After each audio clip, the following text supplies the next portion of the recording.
There you go. My name is Dennis Valasquez, and I'm with Microsoft. I'm part of a ISV team, and we focus on nothing but the cloud, and particularly Windows Azure.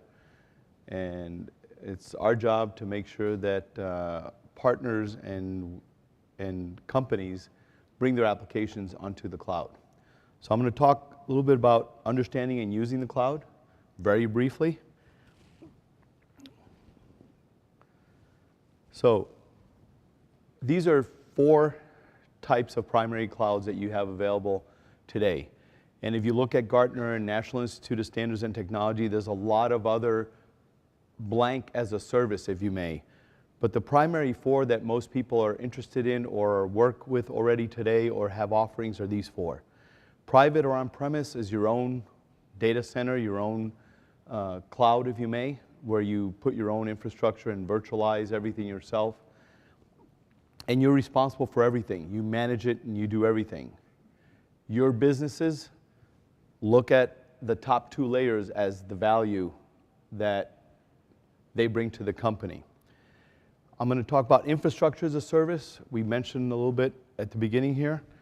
And infrastructure as a service is where you actually take out those 4 layers at the bottom and you let somebody else run the physical building, the utilities, the 3 Ps, pipe, power, and plumbing, along with the servers themselves.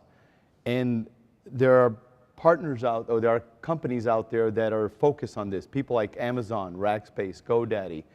And I'll argue that some of them are moving up into the platform as a service, which we'll talk about in a minute. The extreme of infrastructure as a service is software as a service. How many of you today use software as a service? I'll argue that all of you do, right? If you are a consumer and you've ever used Bing Maps, Google Maps, any of the Hotmail, Yahoo Mail, etc., you have used software as a service, right? That's probably the oldest version of cloud computing, Hotmail being around over 16 years now. And how many of you use software as a service as an enterprise solution, like a CRM? Okay? How many of you are using Salesforce.com? Okay? So that's one of the first enterprise solutions in software as a service. The difference there is you pretty much let the vendor handle all of the platform services, and all you do is you use the application and the data you put up there, and you configure and you manage. In between the infrastructure as a service and software as a service, you have the platform as a service. And that is where somebody comes in and provides you all of the services of the infrastructure, plus services above that. And the way I like to refer to that is, with the infrastructure as a service, you're leveraging economies of scale.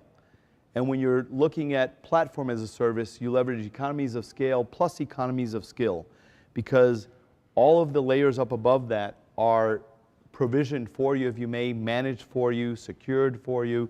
And all you do is you run your application. You manage, you develop your application. You can configure the data and you have access to it, but somebody else has taken over that. And the main players there are Microsoft. If you look at the Gartner and National Institute of Standards and Technology, there's also a category called Development Platform as a Service. And that's where they categorize Force.com and Google App Engine. And the reason they categorize them there, that they give, is because those are applications that they're exposing in the cloud for you to develop against. And if you put your applications up there, you're putting them against a development platform as a service. So very high level, those are the 4 main modes of cloud.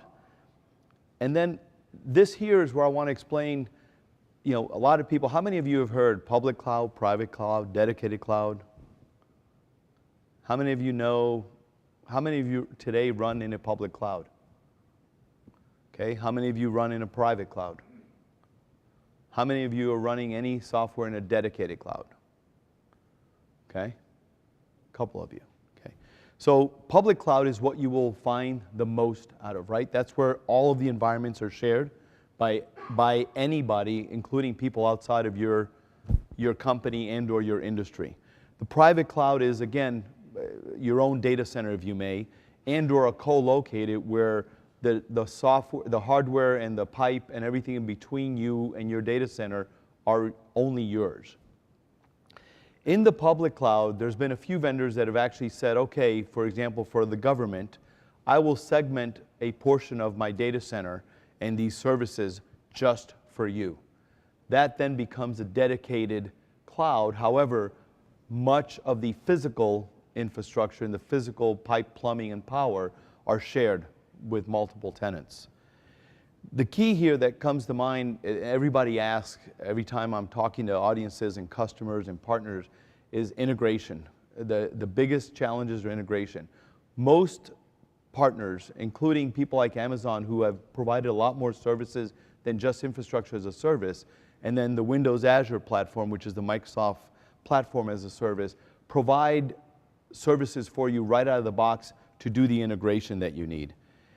And therefore tying not just your on-premises solution to the cloud, so you don't have to move everything to the cloud. You could do a hybrid version, or cloud-to-cloud services together.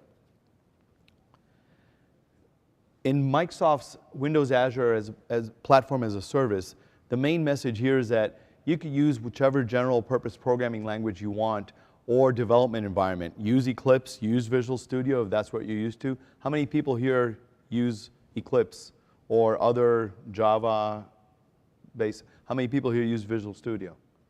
Okay, so use either one. It doesn't matter to us. You could run it on our platform, and these are the types of services that we have underneath. And we could go into more details of that in the unpanel or elsewhere. When you're using the cloud, these are the main applications that most people are going and putting up on the cloud. Highly scalable websites, this is probably the most popular. So large websites that they need to scale on demand. It's going to have its cycles through either buying cycle if you're in retail shopping time, Black Friday, or HR during sign-up periods and so on. But highly scalable websites are very attractive because they scale quickly and there's a lot of storage capability. Social apps, scalable social apps are also big. Many people, many companies are taking their marketing budgets and pushing them into quick campaigns and so on using the cloud. The cloud gets them access very quickly, where before it would have been a lot longer to provision things, etc. And when they're done, they could shut it down. If it took a 3-month to run a campaign, or they decide to run it longer, they could shut it down and they don't have any additional costs at that point. Highly scalable mobile apps. This is really important because it doesn't matter who the mobile device is, whether it's an Android, an iPhone, or a Windows mobile phone. You outsource that horsepower, so you don't have to put all the necessary horsepower in the mobile application. Move that to the cloud and let the mobile device just do the less things. Also make that content available anywhere in the world with cloud services and not worry about having to provision throughout the world. And then not just mobile, but any device, right? Whether it's storage option for your devices, global distribution to your devices. You know, why, if I'm traveling to Europe, do I have to go back to the US if my application's running in the US, or to Canada if my application's running in Canada, to get my content? I should be able to have that content distributed securely. And then ideal setup for a thin or smart client, and let the cloud be your thick environment where all the heavy lifting happens. The last one is the scale of your high-performance computing clusters. How many of you have environments that are like this, where require large burst of computing, financial analysis, and so on? Anybody?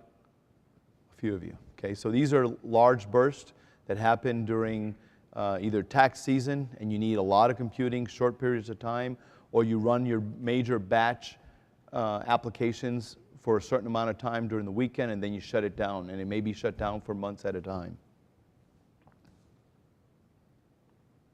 And that's it. That's my talk on cloud computing.